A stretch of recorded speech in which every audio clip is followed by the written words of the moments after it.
Hi, my name's Laura, and I'm going to share with you the brief story of how I was saved from the New Age movement by God.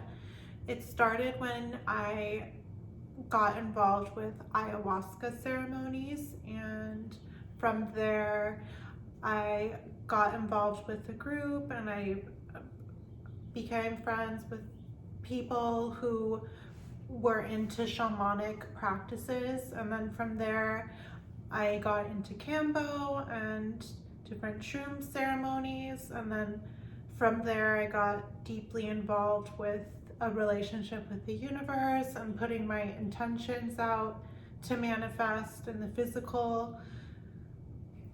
The ceremonies opened me up to a whole different spiritual type realm that I never experienced before. So at the beginning, this was really exciting. It was new knowledge. It was definitely not your typical day-to-day experience, and you would see things in these ceremonies like different visions or things in your life that you would see from a different perspective, and you would feel like you were gaining a deeper knowledge. It would open you up to a whole spiritual realm.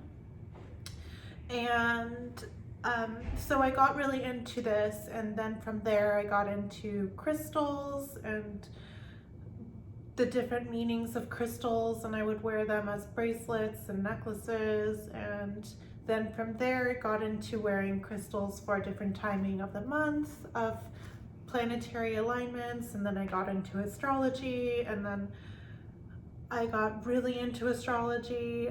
I even started dating an astrologer at one point, so I was really into this new age type living. And I could do a different video on the astrology later. Like I said, I want to keep this brief. I feel like this story really is a big, long story, but with the astrology, I even got to the point of waiting on different timings of planets to do certain things in my life. So this seemed like it was a good idea because you would be like making a move in your life that seemed right with a certain planetary alignment with the sign, the astrology sign that the planet was in during that transit or whatever. But in reality, it was really limiting my life because I would wait to turn things in or carry out a goal because I was waiting on a planet. So, okay, so I got into astrology.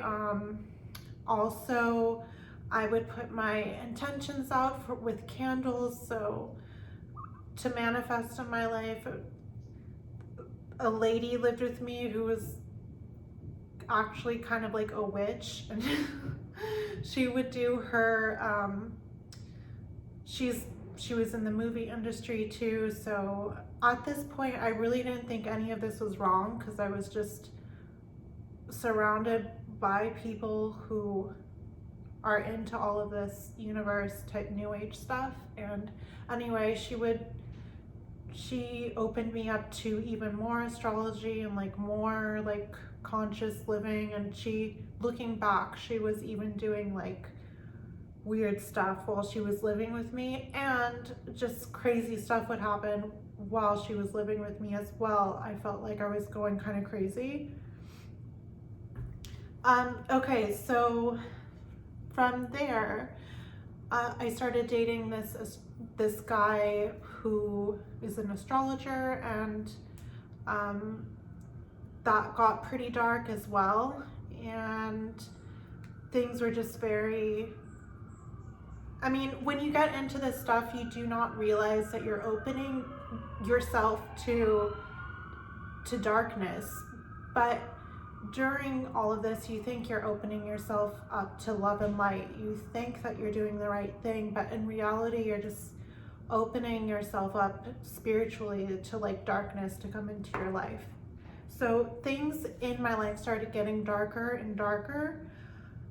And what that looks like is people would step into my life who were progressively more dangerous and situations would happen that I didn't think I would ever experience, because I have grown up pretty sheltered. So I would see these dangerous things happen around me, and just darkness, progressively darker. So I would tell the facilitator of the ayahuasca groups, I would say, I don't think that this is really working for me. And also during these ceremonies, I would actually start resisting these ceremonies, and I would resist things happening during ceremonies. And what this would look like was, I would say stop, like in the middle of these things.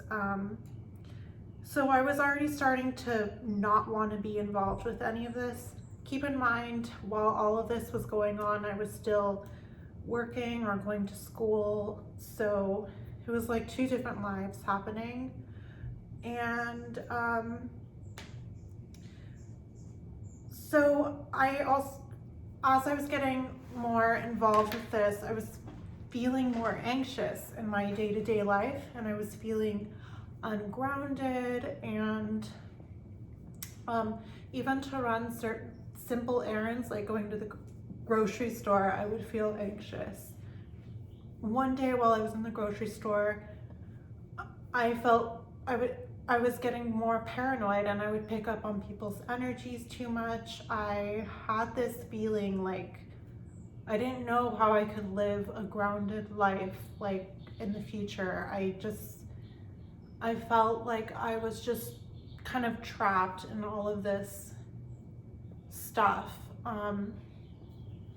In the New Age, they will tell you that you need to be working on your shadow work, which is maybe past hurts or past traumas.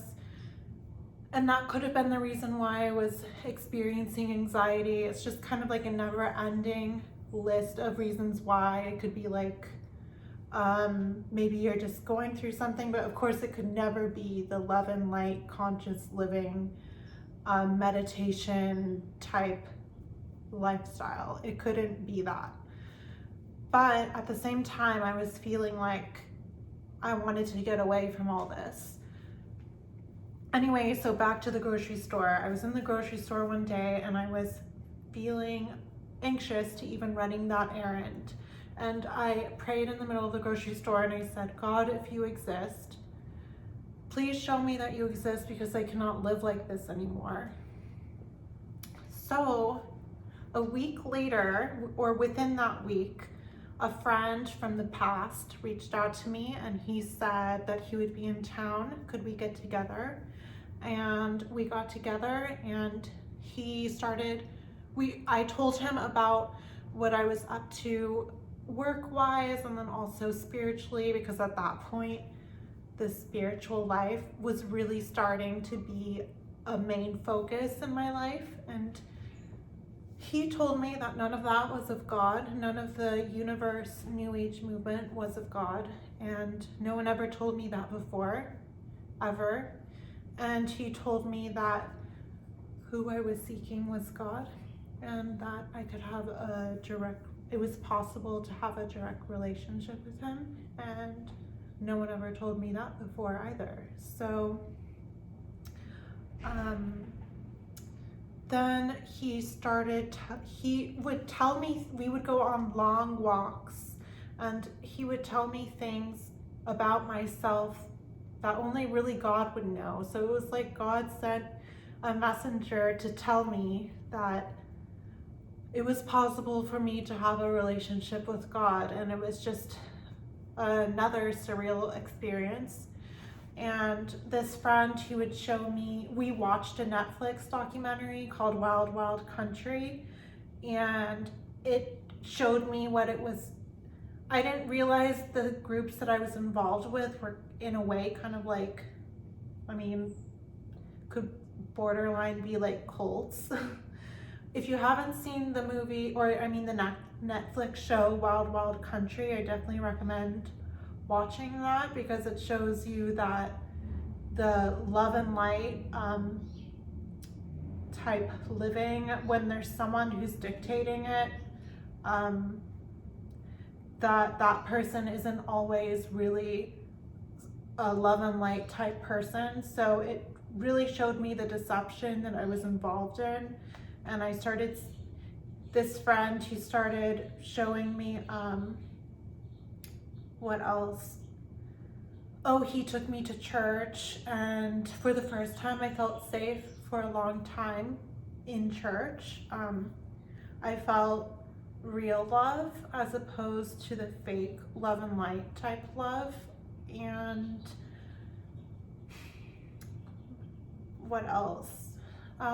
Okay, from there, I started having an overwhelming desire to Google Bible verses. I had an overwhelming desire to learn what it was that God would say about life, because prior to that, I was learning what shamans said, or these ceremonial experiences, or astrology, or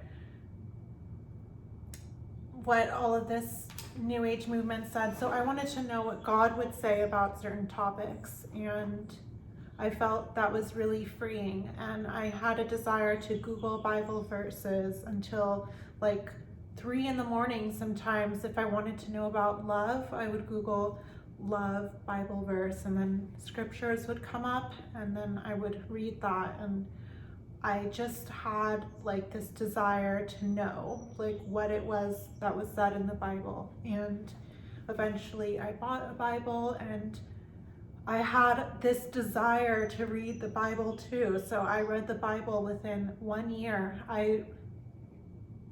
I didn't really go out as much. So this was like 2 years ago.